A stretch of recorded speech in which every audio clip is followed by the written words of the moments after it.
Episode में आपका स्वागत है। दोस्तों, पिछले 2-3 हफ्ते से यूपी के कई जिलों में भेड़ियों का आतंक जारी है। भेड़ियों के आतंक की पहली घटना यूपी के बहराइच जिले से सामने आई, जिसमें भेड़ियों ने कई इंसानों को घायल कर दिया था। धीरे धीरे भेड़ियों का आतंक अंबेडकर नगर, अयोध्या, बनारस और चित्रकूट तक फैल गया। इसके अलावा सोशल मीडिया पर कभी शेर, कभी चीता, कभी भालू के टहलने घूमने के वीडियो वायरल हो रहे हैं, जिसको देखकर लोग दहशत में हो जाते हैं। आखिर ये जंगल के जानवर इधर उधर क्यों घूम रहे हैं? इंसानों के ऊपर हमले क्यों कर रहे हैं? इसके बारे में आपने कभी सोचा है क्या?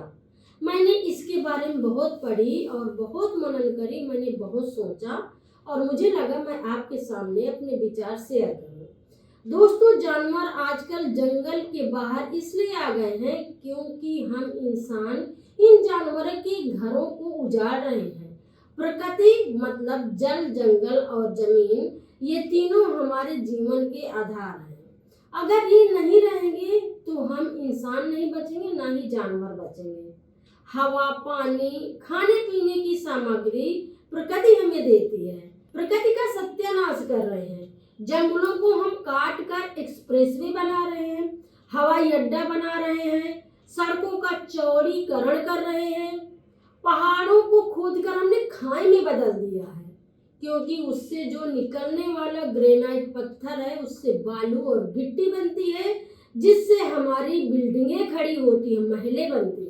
यही वजह है कि बेमौसम बारिश होती है, कभी बहुत ज़्यादा बाढ़ आ जाती है, तो कभी फसलें इतनी ज़्यादा नष्ट हो जाती हैं। कभी बारिश ही नहीं होती है, सूखा पड़ जाता है और फसलें नष्ट हो जाती हैं। इस तरह की भयानक गर्मी जो पड़ी है इस साल, आपने देखा है, आपके सामने जीता जागता उदाहरण है। इसी को कहते हैं क्लाइमेट चेंज।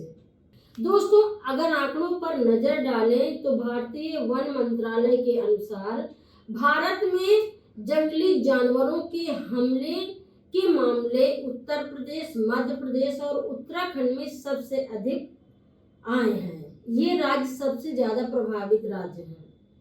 भारतीय वन मंत्रालय की रिपोर्ट के अनुसार भारत में पिछले 5 वर्षों में जंगली जानवरों के हमले से 2000 से ज्यादा लोग मारे गए हैं। वहीं उत्तराखंड वन विभाग के अनुसार उत्तराखंड में पिछले 5 सालों में जंगली जानवरों के हमले से 200 से ज्यादा लोग मारे जा चुके हैं। मध्य प्रदेश वन विभाग के अनुसार मध्य प्रदेश में पिछले 5 वर्षों में जंगली जानवरों के हमले से 150 से अधिक लोग मारे गए हैं। इन आंकड़ों से पता चलता है कि जंगली जानवरों के हमले एक गंभीर समस्या है और इसके समाधान की जरूरत है। हमें जरूर से सोचना चाहिए कि इन जंगली जानवरों की सुरक्षा हम कैसे कर सकते हैं। आजकल जंगली जानवर इतने बड़े पैमाने पर इंसानों की बस्ती में आ गए हैं और उसके कई कारण हैं। सबसे पहले जंगलों की कटाई और शहरीकरण के कारण जंगली जानवरों के आवास हम लोग नष्ट कर चुके हैं, जिससे उन्हें अपने घर ढूंढने के लिए इंसानों की बस्ती में आना पड़ता है। इसके अलावा जलवायु परिवर्तन के कारण जंगलों में खाद्य सामग्री की कमी हो रही है, जिससे जंगली जानवरों को अपना पेट भरने के लिए इंसानों की बस्तियों में आना पड़ता है। कभी कभार जानवर अपने शिकार की तलाश में इंसानों की बस्ती में आते हैं। इससे इंसानों और जंगली जानवरों के बीच में बड़ा संघर्ष बढ़ गया है, जो खतरनाक होता जा रहा है। जब हमारे ऊपर हमले होते हैं तो उल्टा फिर से हम जानवरों के ऊपर अत्याचार करने लगते हैं। सरकार भेड़ियों को पकड़कर पिंजरे के अंदर बंद कर देती है, उनको खाना पीना देना छोड़ देती है। ऐसे भयानक स्थिति को देख करके दिल कांप उठता है। जंगली जानवरों से इंसानों को प्यार करना चाहिए, उनकी सुरक्षा करना चाहिए। हम पर्यावरण को किसी तरह से नुकसान न पहुंचाएं, इसके लिए हमको भरपूर प्रयास करना चाहिए, ताकि न जानवरों को किसी तरह की हानि हो और न इंसानों को हो।